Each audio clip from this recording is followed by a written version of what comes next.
बिस्मिल्लाहिर्रहमानिर्रहीम। अस्सलाम वालेकुम। मैं हूं नाइला भट्टी और आप देख रहे हैं ताज 92 न्यूज़। नजर डालते हैं आज की खबरों पर।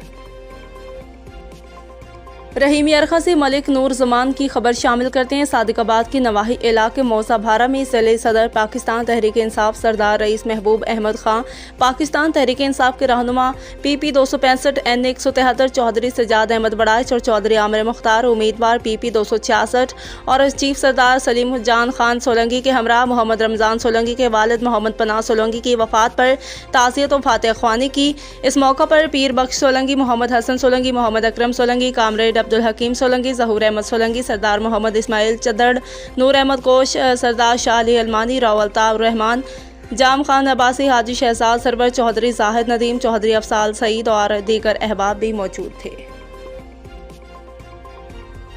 अस्सलाम वालेकुम, मैं हूँ आयशा जहां ज़ेब। मुझे अक्सर बहुत से लोग पूछते हैं कि ख़ुद को फिट रखने के लिए, ख़ुद को हमेशा तंदुरुस्त और तवाना रखने के लिए और वेट मेंटेनेंस के लिए आप क्या करती हैं। मैंने बहुत सी डाइट करके देखी हैं। भाई, वज़न का मसला किसको नहीं होता। मैं खुद तंग आ गई थी बार बार एक्सट्रीम वेट लॉस के लिए डाइट्स कर करके। और उसका होता क्या है कि आप जब डाइट करते हैं वज़न तो कम हो जाता है, लेकिन जब आप डाइट छोड़ते हैं या आप बदपरहेज़ी करते हैं तो साथ ही वज़न वापस आ जाता है। मैं इतनी तंग आ गई थी ये सब कर करके कि एक दिन मेरी